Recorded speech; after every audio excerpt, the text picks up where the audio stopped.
So what indicates that the student can see the course now? Basically, when you ask the student, can you see the course? They might say, yes, I can see it. Then you ask, can you see your grades in the course? And they might respond, yes, I can see them. Now, if this student is either excluded or withdrawn, the course won't show up at all. It won't be available to the student. So the situation is that we work on a probability system. Therefore, it could be that the student has been hidden. What should I do to show them? I need to go to a place to first confirm. I go to this section called Management, and then to something called Show Grades. What do I need to show? Show Grades. I will click to select Show Grades, and it will display all the grades in front of me along with their status. Is the status showing or hidden? The status of this student is 5, 8, 6, all except for student number 9, who is marked as hidden. Yes, this student is hidden. How to show them? Select the student. Go to Show Grades and click on it. Click Show Grades. Check if status is showing. Yes, it is showing. Great. Next, click Submit to save changes. Student number 9 is now in the grading center. Hiding didn't affect grades, just data. Here the student is selected, and then when I come to show the rows, I click on it. I click on it to show the rows. When I click on Show the Rows, I go back again to make sure that this student is his status showing? Yes, it's showing. Next, click Submit to save your adjustments. Student 9 is now visible in the grading center. Hiding didn't affect grades, just data visibility. This clarifies my point.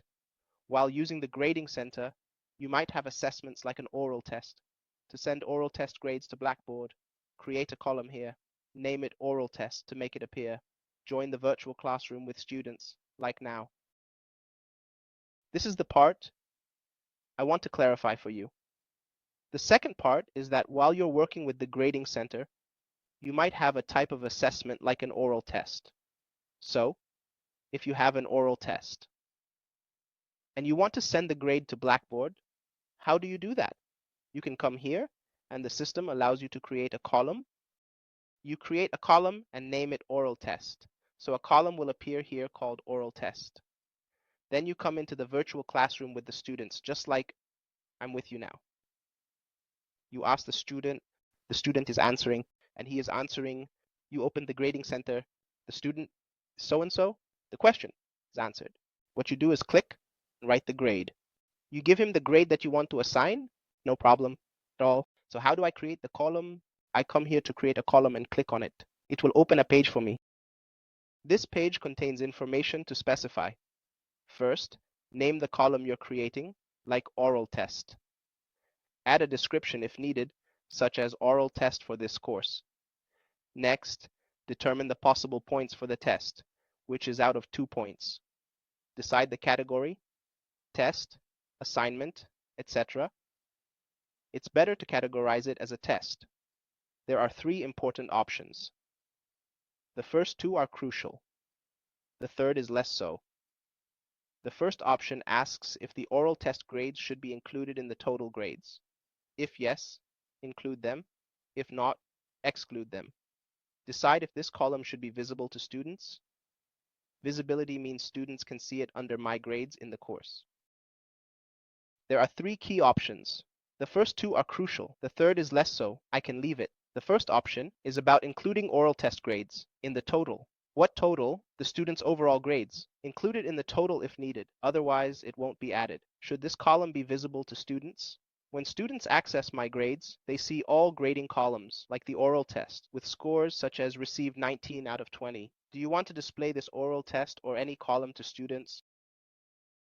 What about the grading center's total? Is it the total grades of the student overall? If you need it included, say yes. If not, say no. Do you want this column visible to students? It means when students enter the course, they see My Grades with scores like received 19 out of 20. Do you want this oral test column visible? If yes, say yes. If no, say no. In our case, I want it included in the total and visible. So yes and yes. Then click Submit to create the oral test column. You ask a question, the student answers. Do you want this oral test column visible? If yes, say yes. yes. If no, say no. In our case, I want it included and visible, so yes and yes. Then click Submit to create the oral test column. You ask a question, the student answers. Now, regarding creating a column, if I want a comprehensive report on student status and grades in all activities, assignments, and tests, to include it in the total, say yes, otherwise say no. Currently, I want it included and visible to the student, so it's yes and yes. Click Submit to create the oral test column, last in the grading center. Ask the student a question, they answer, and you record the grade here. For a comprehensive report on student grades in all activities, assignments, and tests as a PDF, click Create Report. From the options, select Create Report. When creating, it asks if you need this report. First, write the report name, like Comprehensive Report on Student Grades.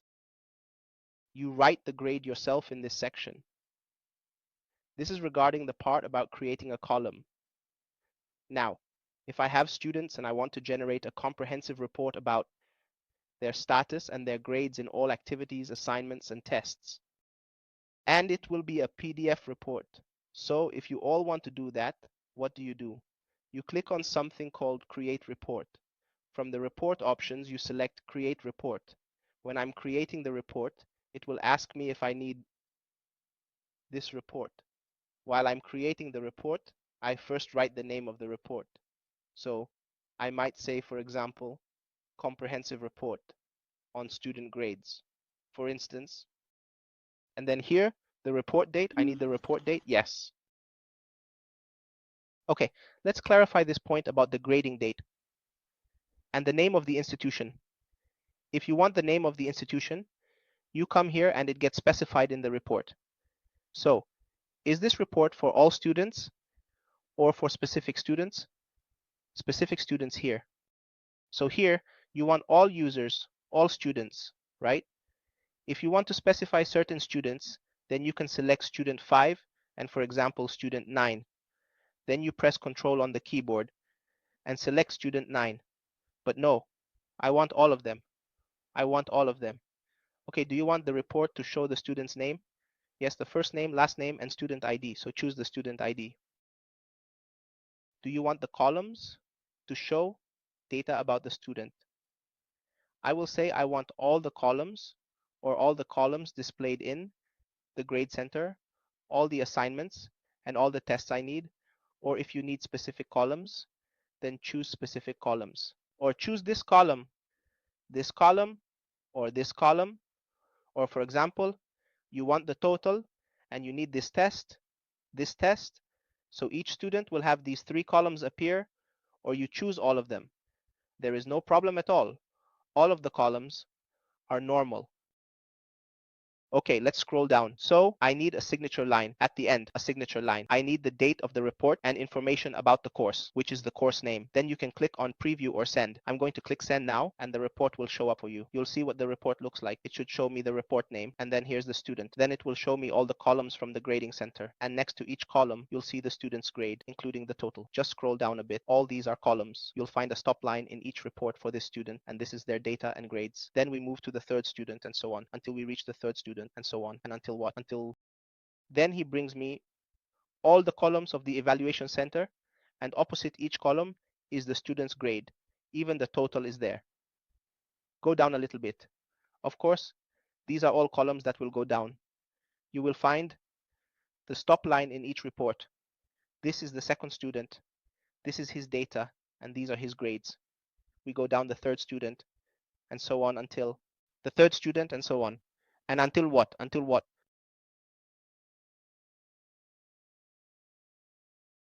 Is the first part of the report clear to you, or is there any issue with that section of the report?